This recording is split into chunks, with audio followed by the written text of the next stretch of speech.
This is the Microsoft Surface Duo, and in today's video I want to run over the pros and cons of using this device in 2023. And for those of you who are not aware, I am a big fan of folding phones. I love them for the portability factor, that you can be doing your work wherever you are, and also for the productivity level that you can work on the large canvas. So let's start off with the pros. First thing to say is that this device is definitely a head turner. Whenever I use it in public, people do ask questions. They're very inquisitive. When I explain to them, they're like, wow, never heard of it, despite this being released 3 years ago now.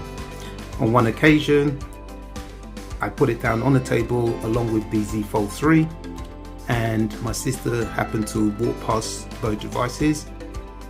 She picked up the Surface Duo and she asked me what it was. I explained. She was definitely amazed. And then once I explained everything about the Surface Duo, I asked her about the Fold 3. She straight away she was not interested, just for the mere fact for the aspect ratio. It was just too tall and skinny. So that's something for Samsung to address in future iterations. In terms of price, you can pick this up for about $300 for the 128GB model on Amazon, which is not bad for a flagship device. And also considering it was released back in September 2020, and it was going for $1,400 new. Also, it's definitely a premium device, and it does feel it because it's made of glass on both the inside and the outside. And the other thing I love about it as well is that it hides fingerprints really well, and I'll definitely recommend getting a case for it because it is quite slippery without a case. Obviously, each screen here is 5.5 inches, and when you combine the two, it's 8.1 inches. The other thing I like with this device is the fact that around the device, you see I've got the bumper case which came with the Surface Duo itself, and I just like the neat little touches. Like for example, just here, this area is for the SIM tray, so brilliant, so you can gain access to that all the time without having to peel the whole of the case. So that's a really nice touch. Well done to Microsoft for thinking ahead. In addition, you have the side mounted fingerprint sensor there. That's really good. And the other thing I love with this device as well is that when you close it, it closes flat. It's flush, which is brilliant, so no dust can get inside. So Samsung, take note. The other thing I like about it as well is that it does come with a stylus, and the other nice thing about the stylus as well is that it does stick on, it does magnetize onto the device like so. So that's nice. Obviously you will have to carry it around with you, and this one was another make. So this is not made by Microsoft because obviously it's cheaper, but everything, it works as good as goes. So no issues to report. The other thing with the device is that it can be used out on location when filming, which is really good. I have tried it and I can confirm. And also, it fits neatly into a phone bracket along with the tripod. Again, the device, because it's slim and it's portable and it's practical on a daily basis. So what it means is that it can fit in most trouser, pants, jacket, pockets with no issues. It will also fit comfortably into ladies' bags without worrying about the weight of the device, which by the way is what I think is about 250 grams, but I have to be honest, it doesn't feel like it doesn't. It feels really light for this type of device. The other good thing with this device as well is that Microsoft have teamed up with Google, so you can get all your apps from the Play Store and everything works fine. There are no issues there. And obviously you do get 3 years of software and security updates, and you will still get the software and security updates up until September 2023, so do keep that in mind. And the other thing I like with this device is that a lot of the bugs that it had initially have been ironed out, so it does make it a much more user-friendly device to use for sure. And of course, amongst all of that being a device, it is a phone, so phone calls are of good, clear and sharp quality. And the other thing to note is that you do not get 5G with this device, but again, 5G is still in its infancy, and again, I intend to keep this for quite a few years. When it comes to the cons of using this device, it will vary from person to person.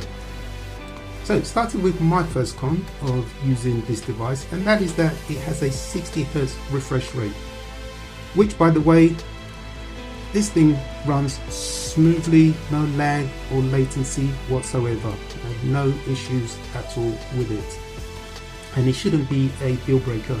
And it's only technos like myself that are only going to be bothered about whether it's 60 Hz, 90 Hz, 120 Hz or more. The average person purchasing phones, that's not even on the tip of their tongue. And also, to put things into perspective, you have phones like the Apple iPhone 14, which has a 60 Hz refresh rate, and that, I believe, is costed around what, $800 new. And guess what? Apple has shifted them by the bucket loads. Okay, the other thing to note with this device is that I'm not actually sure if it has a water and or dust resistant rating, but naturally you will be sensible. So obviously you're not going to take it to the beach and leave it lying around where there's sand and so forth. And also, if it's raining, you're going to be very cautious. And I'm pretty sure the ideal person purchasing this device is going to be pretty sensible anyway. The other thing that some people may not like about this device is that they may find it tough to hold. Then, due to the width, you may find it like quite wide. So that's something to bear in mind. But for me, it's not an issue. But again, I just thought I'd highlight that. Whereas you've got things like the Z Fold series, they're slim, but the issue with those is that the outer screen looks awful. So it's that compromise. And I think the ideal format will be Chinese phones like Oppo, Xiaomi, Vivo, Honor, who have made foldable phones, and they look like a regular phone, and they're not as, the width is not as wide as this. Obviously you'd have to import those. The other con with this device is that there is no ability on the outer screen to see if you have any notifications. Again, it shouldn't be a deal breaker. I mean, seriously, you have to keep checking your phone every 5 seconds. And if I'm not mistaken, what do you get in most settings on phones nowadays? The reverse, to try and set something so that you use the phone less. So again, I don't find that an issue, but some people may.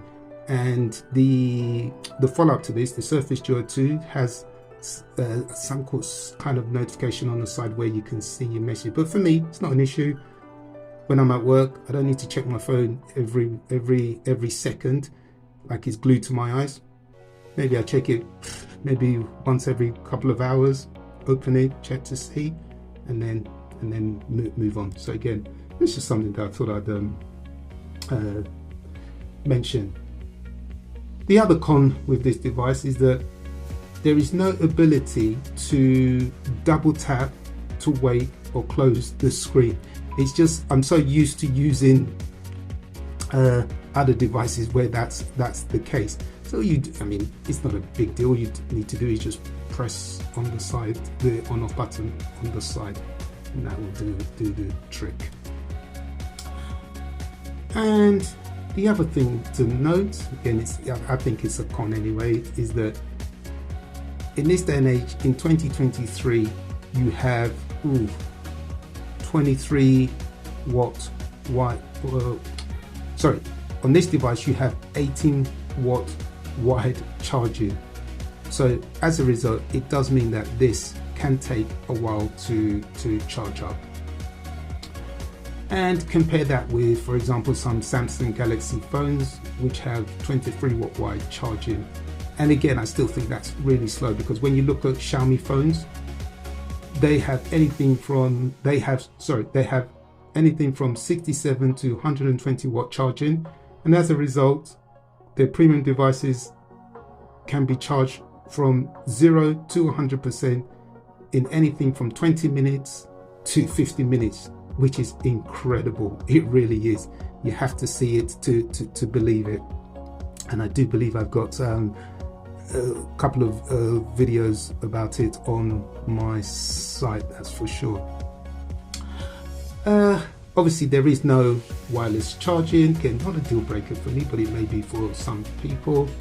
The other thing to note is that there is no NFC, so you cannot make any contactless payments.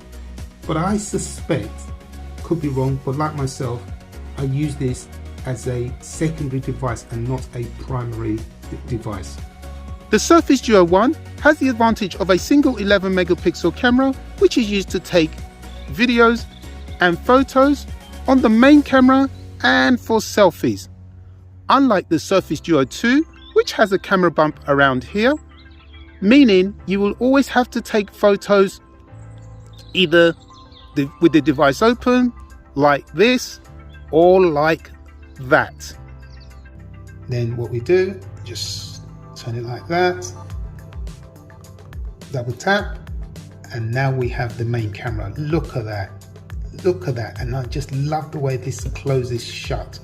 It is fantastic, it really is. If I want to take a photo, well, that's slow motion there. So if you want to do something slow motion, you go up to 240 frames per second. But in this case, I want to take a photo. In fact, I want to take a couple of photos. So I take one there. Then what I love about this as well is that I can open it out like this.